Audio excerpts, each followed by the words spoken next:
Saya Adi Dantoro, tadi sudah diperkenalkan saya. Mungkin kalau melihat wajah saya, kemudian silakan Pak, saya pengen baca bicara Bapak, katanya dari Steve Style. Oh, STEM. Ya. Banyak artis-artis kita Pak ya. Saya baca di itu, menyembuhkan segala bentuk penyakit. Sekarang tadi pas umur Pak, kan saya OTW tua nih Pak ya. Saya tahun ini 50 tahun usianya. Bukan pengen nyampein tuanya sih Pak, tapi saya ingin cerita bahwa saya generasi yang kebetulan ngerasain banyak hal. Ya, mungkin ada beberapa Pak sama sama generasi saya. Saya ngerasain zamannya Pak Harto suruh menghafal menteri-menteri. Ya, syukurlah kita menghafal menteri. Sekarang kita susah menghafal menteri ya. Tapi kan hal yang mungkin kita bisa alami di masa-masa itu yang paling berkesan sama saya adalah dalam konteks yang kita bicarakan pada hari ini, Bapak ngalamin nggak punya KTP 3? Pernah ngalamin nggak punya KTP 3 atau 2 ya? Saya ngalamin, Pak. Ya, saya tinggal di Serpong waktu masih SMA, sudah 17 tahun pasti. Saya punya KTP di Serpong, kemudian saya kuliah di UGM, S1 saya. Saya numpang di tempat bude saya. Saya waktu itu harus beli motor. Mau nggak mau kan saya harus ber-KTP sini toh. Saya punya KTP di kakaknya bude, bu kakak, kartu keluarganya bude saya. Sehingga saya ngalamin memiliki 2 buah KTP di sana, 2 KTP. Kayaknya zaman sekarang cukup susah ya punya 2 KTP. Kemarin saudara saya nyobain, sama saudara saya itu di Lapan gitu ya, adik sepupu saya, pengen pindah ke Jogja bikin KTP, nyoba-nyobain nih. Emang nggak bisa sih Pak, katanya data capilnya udah nyambung, sudah terintegrasi. Nah, jadi saya generasi yang mengalami masa-masa itu. Ya. Kemudian dari topik saya itu ada AI strategy dan AI policy.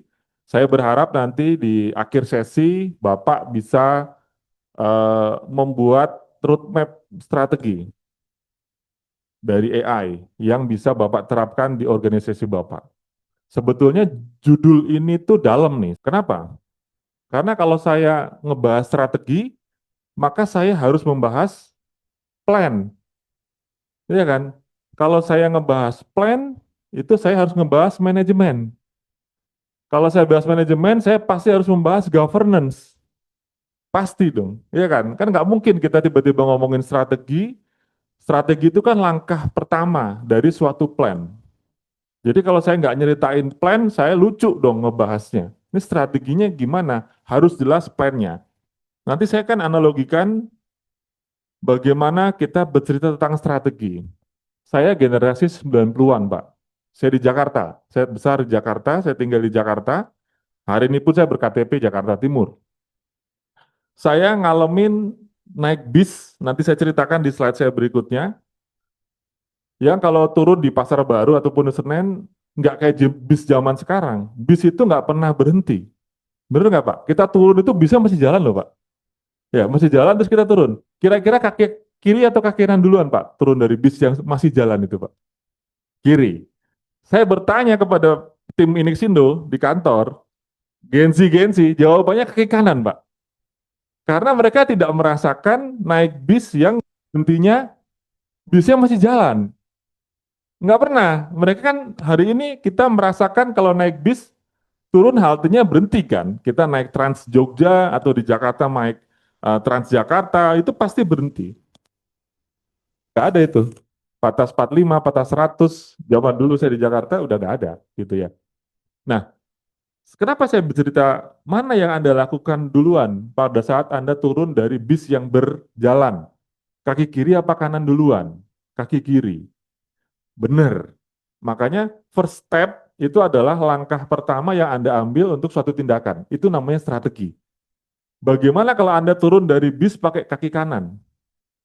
Ngejungkel. Nah, itu berarti Anda salah strategi.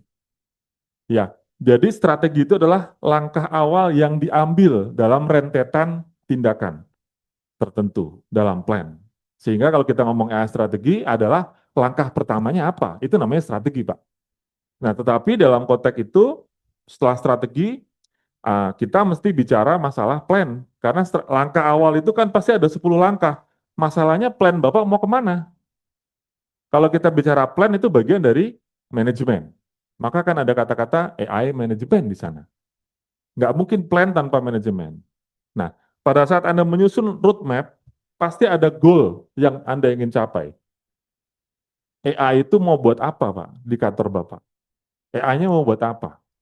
Kita bicara AI bukan dipakai oleh Amir, bukan dipakai oleh Joko, tapi dipakai oleh UT, Universitas Terbuka, dipakai oleh BPD DIY, dipakai oleh mana lagi Pak urusannya Bapak? Muhammadiyah, ini masih UT juga. Oh, Muhammadiyah. Oh, BP-nya banyak ya. Bapak Kotim, Kota Waringin Timur. Juga Ibu Bapak BPD juga. Bapak dari, saya bacanya apa saya salah ya Pak ya? Stem cell ya? STEM. Oke, dari UT juga. Dari Kotim juga ya, atau dari Bali juga. Jadi, oleh organisasi, itu penting. Jadi yang make adalah organisasinya, bukan orangnya. Kira-kira arahnya mau kemana Pak? Sebelum kita ngomong strategi. Strategi kan adalah kaki pertama, kaki kiri yang turun.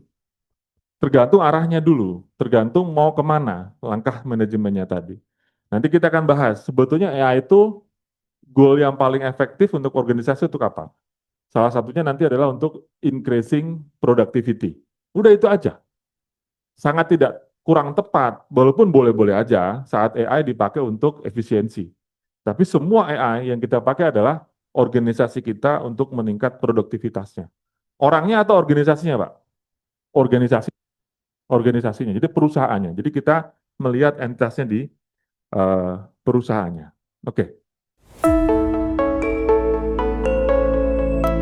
Inik Sindu Jogja.